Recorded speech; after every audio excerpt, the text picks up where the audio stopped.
सुप्रभात। आशा करते हैं कि आप सभी अपने घरों में सुरक्षित होंगे, सेफ होंगे।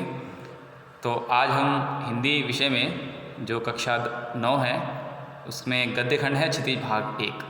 उसमें पहला जो पाठ है आपके पाठ्यक्रम में लगा हुआ है, दो बैलों की कथा, मुंशी प्रेमचंद जी द्वारा रचित है। ये बहुत ही अच्छी कहानी है। इसको आज पढ़ेंगे कि दो बैलों के माध्यम से यहाँ पर उनके मनोवेग और उनकी दोस्ती के विषय में बताया गया है कि किस प्रकार दोनों मिलकर कठिन से कठिन परिस्थिति का सामना करते हैं। तो आइए ज़्यादा विलंब न करते हुए कहानी प्रारंभ करते हैं। जानवरों में गधा सबसे ज़्यादा बुद्धिहीन समझा जाता है। हम सब किसी आदमी को परले दर्जे का बेवकूफ़ कहना चाहते हैं तो उसे गधा कहते हैं। गधा सचमुच बेवकूफ़ है या उसके सीधेपन, उसकी निरापद सहिष्णुता ने उसे यह पदवी दे दी है, इसका निश्चय नहीं किया जा सकता है।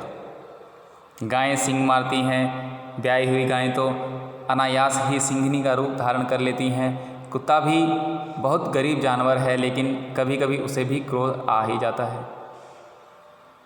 किंतु गधे को कभी क्रोध करते नहीं सुना ना देखा। जितना चाहो गरीब को मारो, चाहे जैसी खराब सड़ी हुई घास सामने डाल दो, उसके चेहरे पर कभी असंतोष की छाया भी न दिखाई देगी। कहने का तात्पर्य यहाँ पर यह है कि जो सीधा आदमी है उसको आज की युग में गधा ही समझा जाता है। पर लेखक यहाँ कहना चाहता है कि गधा क्या वास्तव में जो हम उपमा देते हैं उसकी कि गधे किसी बेवकूफ़ के समान है, ऐसा नहीं है। यहाँ उसको बिल्कुल सीधा दिखाया गया है। उसे कभी भी क्रोध नहीं आता और कभी भी उसके चेहरे पर असंतोष की छाया भी नहीं दिखती। ठीक है, वैशाख में चाहे एक आध बार कुलेल कर लेता हो, पर हमने तो उसे कभी खुश होते नहीं देखा। उसके चेहरे पर एक विषाद स्थायी रूप से छाया रहता है। विषाद होता है दुख, और एक चिंता, ठीक है ना, विषाद एक चिंता छाई रहती है ना। वो कभी हंसता है, मुस्कुराता है, उसे कभी नहीं देखा होगा गधे को। यानी कि सुख दुख के जो भाव हैं, सुख दुख हानि लाभ, किसी भी दशा में उसे बदलते नहीं देखा। तो वास्तव में ये दशा जो होती है मुनियों की होती है। जो संत होते हैं उनकी दशा ऐसी होती है कि सुख दुख और ऊंच नीच जो जीवन में आते रहते हैं, उतार चढ़ाव, उनमें एक जैसी स्थिति रखना ही क्या होता है, संयम, अपनी इंद्रियों पर संयम रखना। और तो ये जो देखने को मिलते हैं ये संत मुनियों के यहाँ मिलते हैं चेहरे पर। तो वही गुण लेकर गधा ही यहाँ उत्पन्न होता है। परंतु हम गधे को क्या समझते हैं? एक दर्जे का बेवकूफ़। ठीक है, आगे कहते हैं ऋषि मुनियों के जितने गुण हैं वे सभी उसके पराकाष्ठा को पहुंच गए हैं, पर आदमी उसे बेवकूफ़ कहता है। ये बात हमने अभी कर ही ली है कि उनकी तुलना ऋषि मुनियों से की जाए। सद्गुणों का इतना आदर अनादर कहीं नहीं देखा। कदाचित सीधापन संसार के लिए उपयुक्त नहीं है, क्योंकि ये संसार जो है यहाँ पर बहुत चालाक प्रवृत्ति के लोग हैं। तो इतना जो सीधापन वाला व्यक्ति होता है तो उसे कह दिया जाता है कि वो संसार में रहने लायक नहीं है, या उसका जो जीवन है ठीक प्रकार से नहीं चल पाएगा। ठीक है, देखिए ना भारतवासियों की अफ्रीका में क्या दुर्दशा हो रही है। क्यों अमेरिका में उन्हें घूमने नहीं दिया जाता? बेचारे शराब नहीं पीते, 4 पैसे कुछ समय के लिए बचा कर रखते हैं, जी तोड़कर काम करते हैं, किसी से लड़ाई झगड़ा नहीं करते, 4 बातें सुनकर गम खा जाते हैं और फिर भी बदनाम हैं। कहा जाता है वे जीवन के आदर्श को नीचा करते हैं। अगर वे भी ईंट का जवाब पत्थर से देना सीख जाते तो शायद सभ्य कहलाने लगते। जापान की मिसाल सामने है। एक ही विजय ने उसे संसार की सभ्य जातियों में गण्य बना दिया। लेकिन गधे का एक छोटा भाई और भी है। यहाँ हम चर्चा उसी की करेंगे कि गधे का जो छोटा भाई है उसका कौन है? वह है बैल, जो उससे कम ही गधा है, और वह है बैल। जिस अर्थ में हम गधे का प्रयोग करते हैं कुछ उसी से मिलते जुलते अर्थ में बछिया के ताऊ का भी प्रयोग करते हैं। बछिया के ताऊ अर्थात बैल। कुछ लोग बैल को शायद बेवकूफ़ों में सर्वश्रेष्ठ कहेंगे, मगर हमारा विचार ऐसा नहीं है। बैल कभी कभी मारता भी है, कभी कभी अड़ियल बैल भी देखने में आता है, और भी कई रीतियों में से अपना असंतोष प्रकट कर देता है। अतएव उसका स्थान गधे से नीचा है।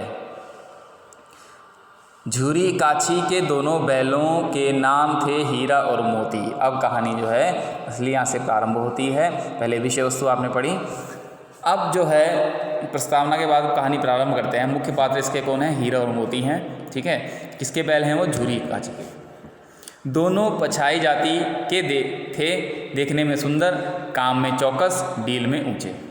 ये उनका जो रेखाचित्र प्रस्तुत किया गया है कि वो देखने में किस प्रकार थे। बहुत दिनों साथ रहते रहते दोनों में भाईचारा हो गया था। दोनों आमने सामने या आसपास बैठे हुए एक दूसरे से मूक भाषा में, मूक मतलब बिना बोले, मूक भाषा में विचार विनिमय करते थे। जैसे होती है हमारे में सांकेतिक भाषा, तो ऐसे ही भाषा भी जानवर प्रयोग किया करते थे, समझ जाते थे। दोनों एक दूसरे के मन की बात कैसे समझ जाता था हम नहीं कह सकते। अवश्य ही उनमें कोई ऐसी गुप्त शक्ति थी जिससे जीवों में श्रेष्ठता का दावा करने वाला मनुष्य वंचित है। दोनों एक दूसरे को चाटकर और सूंघकर अपना प्रेम प्रकट करते। कभी कभी दोनों सिंग भी मिला लिया करते थे।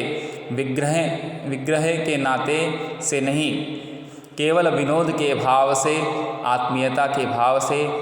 जैसे दोनों में घनिष्ठता होते ही धोल धप्पा होने लगता है। कहने का तात्पर्य क्या है कि दोनों बैलों में बहुत गहरी मित्रता थी। दोनों एक दूसरे के भाव, एक दूसरे की जो भी बातें होती हैं उनको समझ लिया करते थे। एक आत्मीय रिश्ता दोनों का जुड़ गया था। ठीक है, इसके बिना दोस्ती कुछ फुसफुसी, कुछ हल्की सी रहती है, जिस पर ज़्यादा विश्वास नहीं किया जा सकता। जिस वक्त ये दोनों बैल हल या गाड़ी में जोत दिए जाते और गर्दन हिला हिला कर चलते, उस वक्त हर एक की यही चेष्टा होती थी कि ज़्यादा से ज़्यादा बोझ मेरी ही गर्दन पर रहे। अर्थात उनमें मित्रता बहुत पक्की थी, बहुत गहरे मित्र थे। तो जब भी उनको एक साथ जोत दिया जाता था तो एक बैल समझता था कि मैं अपने मित्र का बोझ उठा लूँ। ठीक है, दिन भर के बाद दोपहर का या संध्या को दोनों खुलते तो एक दूसरे को चाट चूट कर अपनी थकान मिटा लिया करते। नान में खली भूसा पड़ जाने के बाद दोनों साथ उठते, साथ नान में मुंह डालते और साथ ही बैठते। नान होती है जहाँ उनको चारा डाला जाता है पशुओं को, वहाँ पर एक मुंह हटा लेता तो दूसरा भी हटा लेता था। संयोग की बात, झूरी ने एक बार गोई को ससुराल भेज दिया। बैलों को क्या मालूम वे क्यों भेजे जा रहे हैं। समझे मालिक ने हमें बेच दिया। अपना यूँ बेचा जाना उन्हें अच्छा लगा या बुरा कौन जाने, पर झूरी के साले गया को घर पर गोई ले जाने में दांतों पसीना आ गया। पीछे से हाँकता तो दोनों दाएं बाएं भागते, पगहिया पकड़कर आगे से खींचता तो दोनों पीछे की ओर जोर लगाते, मारता तो दोनों सिंग नीचे करके हुंकारते। अगर ईश्वर ने उन्हें वाणी ही दी होती तो झूरी से पूछते, तुम हम गरीबों को क्यों निकाल रहे हो?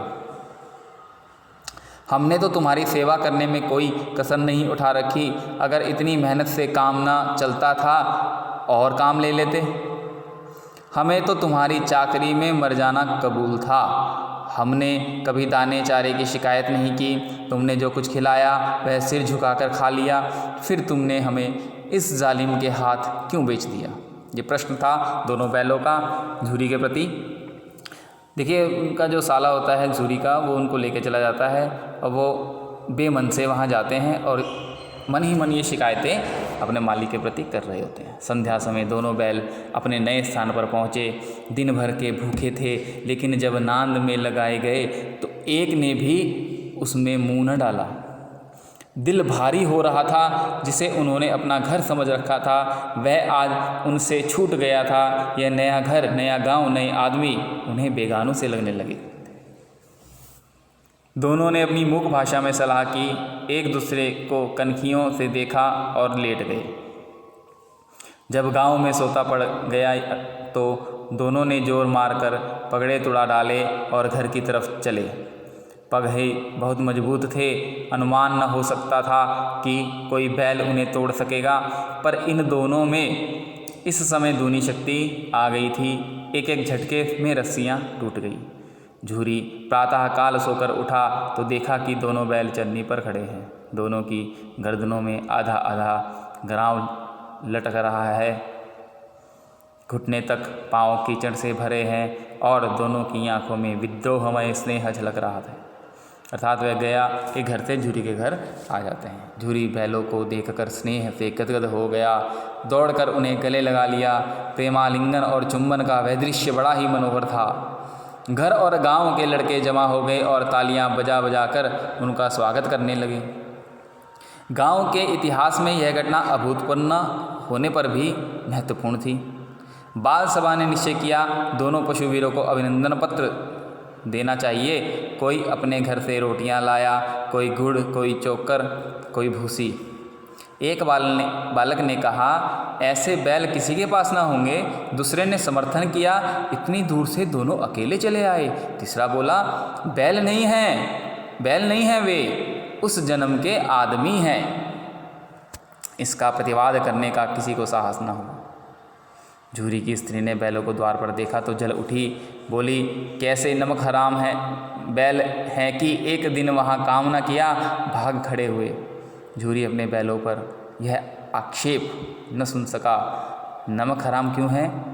चारा दाना न दिया होगा तो क्या करते? स्त्री ने रोब के साथ कहा, बस तुम ही तो बैलों को खिलाना जानते हो, और तो सभी पानी पिला पिला कर रखते हैं। झूरी ने चिढ़ाया, चारा मिलता तो क्यों भागते?